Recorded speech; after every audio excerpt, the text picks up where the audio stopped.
Welcome to Crime 411. I'm Melissa Marquet. If you've been following us on social media, you may be somewhat familiar with the case of Mariano Medina Funes, who has been missing since December 31st, 2019. Today we spoke with his mother and his sister, and they shared a little bit about what they know in regard to his disappearance and about their brother. And they made a heartfelt plea, if anyone happens to know anything, to please help them bring Mario home safely. I'm going to go ahead and go to that interview right now. Joining me now from Texas is Mario's sister. Thank you so much for joining us. I appreciate you being here. No, thank you. Thank you so much. I know this has to be an incredibly difficult time for you and your family. You haven't seen your brother or heard from your brother since December 31st, 2019, correct? Right, correct.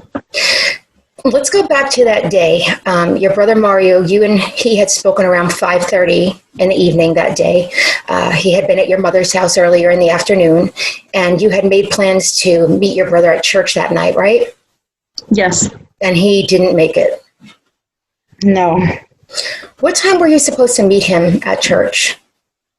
Well, he was going to show up around 11. So by 12, we would, pop fireworks with the kids and the hugs and all that wonderful stuff that's supposed to happen on the 31st. I understand. But it wasn't like that for us this New Year's. Well, hopefully it will be like that for 2020, right? I really hope so. Me too. And, we'll do everything we can to help you bring your brother home safely, because that's why we do this, right? So tell me about the phone call he had with his girlfriend.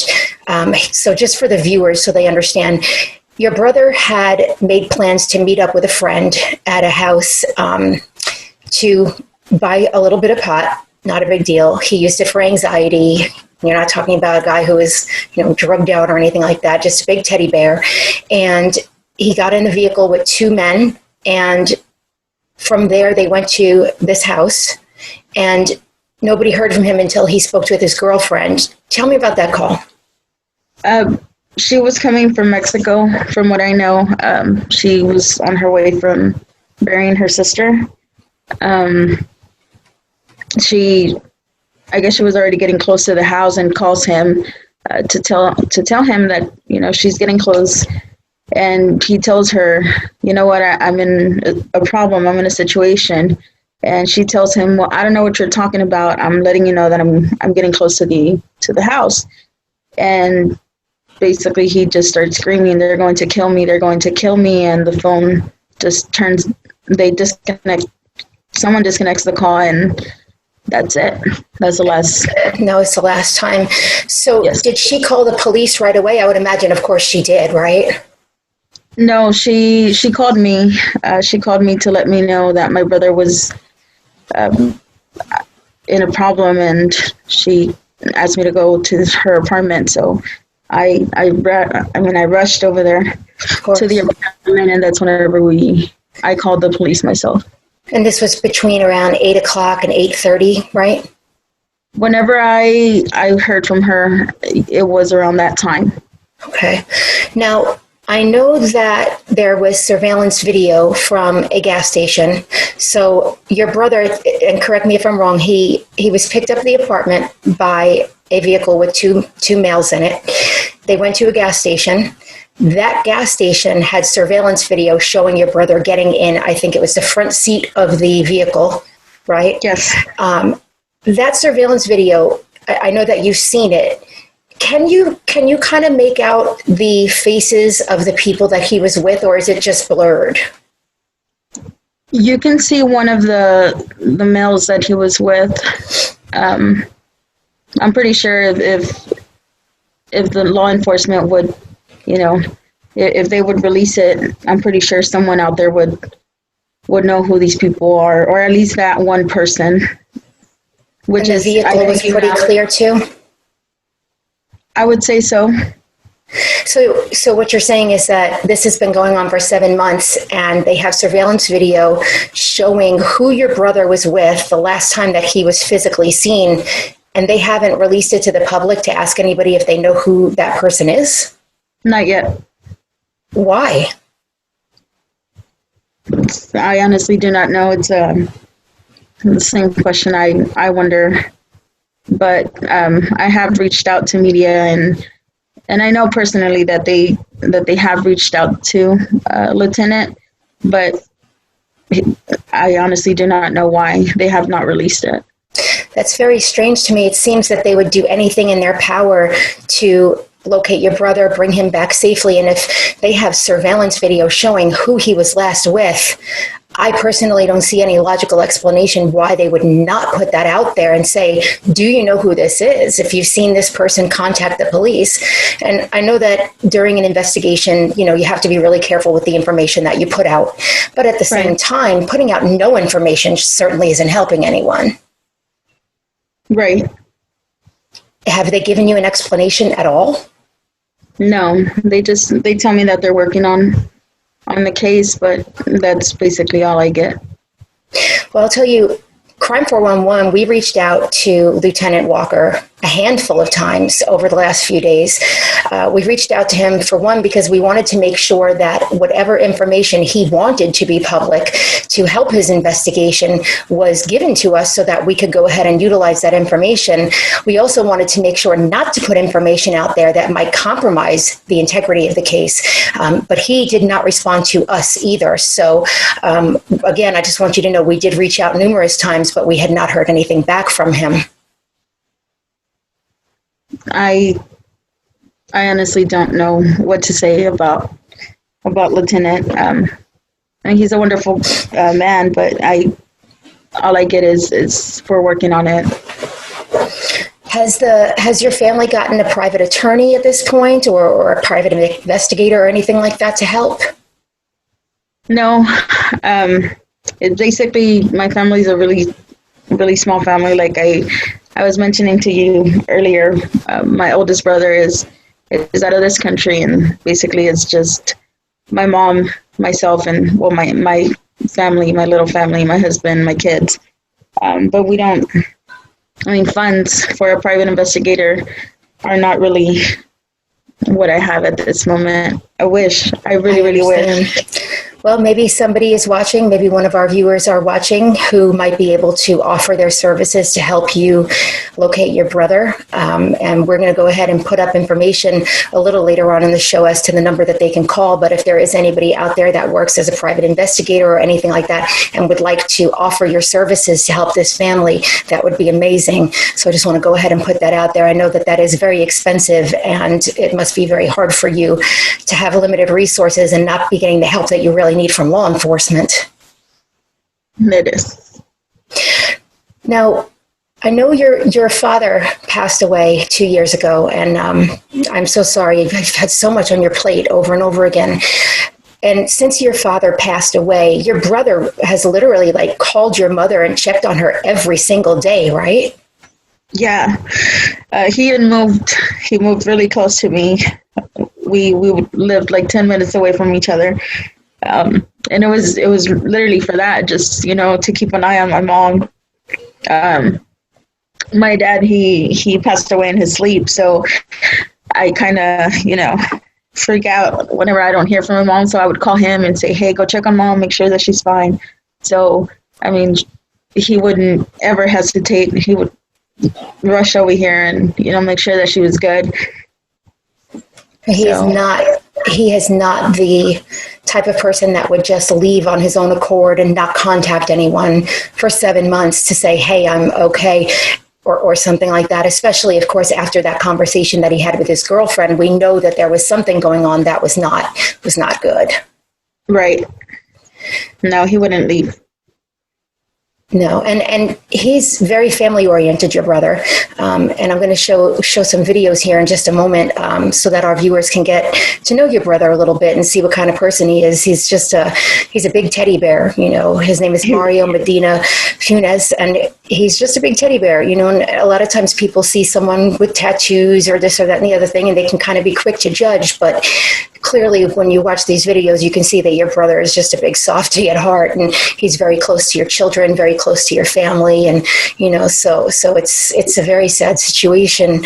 Let me ask you, what do you think happened? I don't know. I know he went. I know that he went to meet a so-called friend. I don't know if he's his friend or not. But I know that my brother he trusts people very easily, and I don't know if what they told him or what was said, that why he would get in a vehicle with somebody. I do not know, but and my hope and my faith is that he's fine, that he's alive. But I don't know what happened. I don't know what to think, to be honest with you. I know when you watch the surveillance video that they had from the gas station, you know, you and I had talked earlier, and you said it didn't seem as though he was being forced into the vehicle or thrown into the vehicle. So there is a good chance that he may not have known them very well, but he may have known them somehow. And like you said, if he's very trusting, he could have very easily been lured into a situation intentionally. Do you think that that's possible? Yes. He worked at night, right? And so pretty much he slept most of the day because he was up all night working. And so this is not someone who's out partying at bars, making, you know, enemies or anything like that. This is someone who's working hard, taking care of his family, working at night, sleeping during the day, checking on his mother, checking on his sister and his niece and nephew. This would be very out of character for him to have enemies like that, right? Right. He really didn't talk to anybody.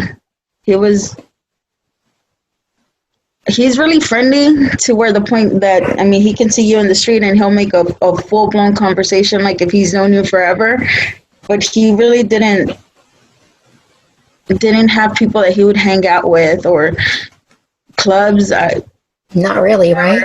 No. I mean, I would say that in the days that I used to go to a club, never ever did he say, "Hey sister, let me go with you." Never. That's not his atmosphere. That's not something that he does. And what kind of person is he? What is his atmosphere? He loves to cook. Really? He loves to cook. And that would be basically it. I mean, messages, "Hey sister, what time are you gonna get home? Are you working late today? Let me cook you dinner." Or, you know, whenever he would have a day off during the week, he would most of the time come over here and cook. Even if he would leave, he would always leave like food ready for my family and I to just have dinner. Sounds like a really good guy. He is. He really is. Yeah. I was mentioning to you earlier of the ex-girlfriends that reached out to me, and that's something that I find very interesting, that an ex would actually reach out and say, "Hey, I'm sorry about your brother. Anything I can do? I'm praying. Let me know if there's something that I can do for you." And that he's a great guy. And yeah, most exes have nothing but terrible things to say, right? So right. So that says a lot about your brother. And the current girlfriend that he has, she just must be an absolute wreck. They were living together, right, for about a year? For about a year, they've been together. They had been living together. How is she holding up? She must be just devastated. You know, she lost her sister, and then now, you know, she doesn't know anything about my brother. So I would say so. And she's gone through a rough time too. Boy, so I'm going to pause here for just a second. I'm going to go ahead and play some videos of your brother for our viewers. I want them to get to know your brother a little bit, the way that you know him. and I want to also make sure that people know what he looks like to be on the lookout. Tell me again one more time, what was the area that he was last seen in that was pinged on the Google Maps? It's in Pasadena, Texas. It's around Broadway, the cross street from where he was at. It's on Broadway in Pasadena.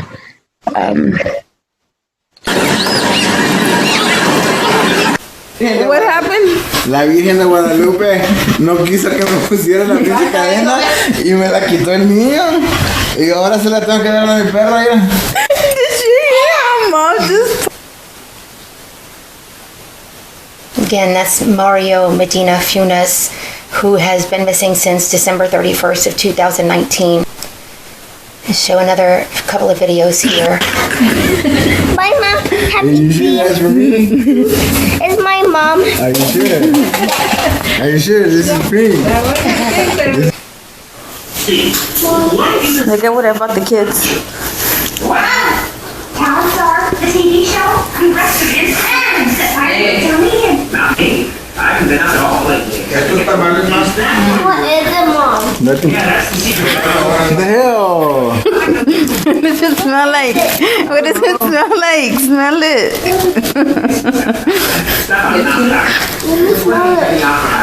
Nothing? Another snap.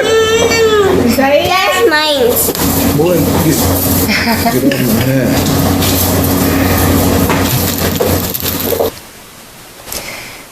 Clearly, you can imagine how much pain this family is in, not knowing where their son or brother is. So again, if you have any information that may lead to finding him and bringing him home, please call the tip line at 281-309-9500.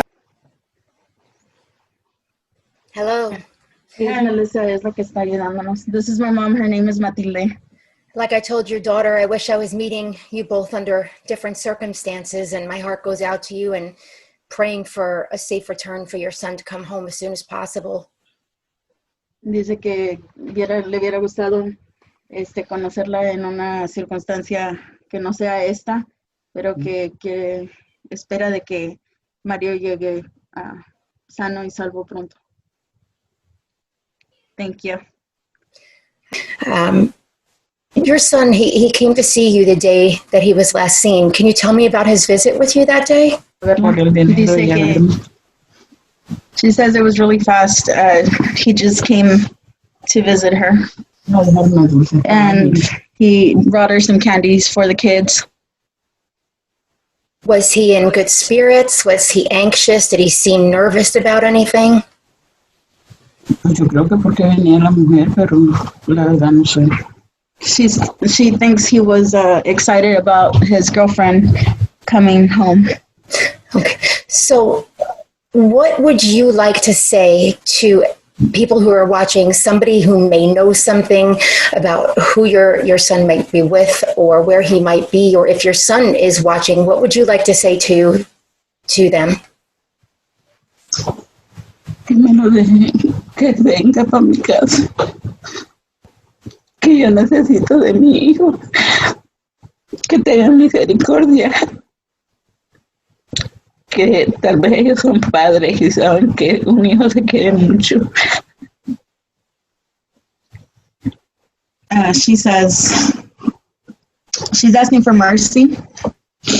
She's saying that she needs her son, that she needs to see him, that maybe their parents and maybe they know what the love of a son, having a son is, and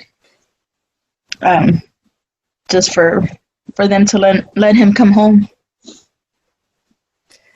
Well, like I said, we're going to continue to follow up with Lieutenant Walker, and we are going to continue to follow up with him until he answers us, because we feel that, we can feel the pain coming through, right now. It's just so heavy on your heart, and it's heavy on my heart for you, and you deserve answers. You deserve to know where your brother is. So we are going to continue to follow up on that and reach out to him. When was the last time that the law enforcement team had spoken to you? I reached out to Lieutenant Walker I want to say last week, there's a group that is helping us put a billboard up. Mm-hmm. And I was trying to get him to approve for his picture to go up on the digital billboard. So that's I kept insisting basically for him to approve that. And it was approved? It was finally approved, yes. That's fantastic. So when will that go up? Beginning of August, for the month of August. Okay. And I know your mom, put out a plea. What would you like to say to your brother if he's watching, or to someone who may be with him? This is your opportunity to say whatever it is that you want to say. What would you like to say? I just want you to know that I pray every day, every night, that you're fine. And I know that God has a purpose for. Maybe I don't understand what it is, but there's a purpose. And if someone has him, I'm also praying for you, for God to touch your heart and let my brother come home, because we really miss him. What you just said is amazing, to be able to say that you would be praying for someone who might be holding him. And that speaks volumes about the kind of people that you are, that your family is. And I hope and pray that somebody out there knows something, that they may have seen something. Even if you're watching and you think you saw something, but you're not sure, or if you think, well, that was strange, maybe I should call that in, but nah, call it in. It's better to call it in and provide tips and have the law enforcement team rule tips out than to have nothing coming in. So please make sure that if you have any suspicion about where he may be or who he may be with, that you call law enforcement. We're going to put the number up here in just a moment, and that you give them that information. I want to thank you and your mother so much for coming on and for allowing me to try and help you. And I am praying also for a safe return for your brother. And we'll continue to cover the story and follow up with law enforcement until you get some answers that you deserve. Thank you so much. And my blessings to you and your mother, and please let her know that I am praying for her son to come home. Dice que bendiciones y que está orando. Thank you so much. Again, I want to go ahead and really encourage anyone who might be watching, who thinks they may know something, may have seen something, or have any sort of information that would bring Mario home safely, to call the tip line. That number is 281-309-9500. And this is Mario Medina Funes, Marciano Medina Funes, goes by one or the other. And again, that number is 281-309-9500.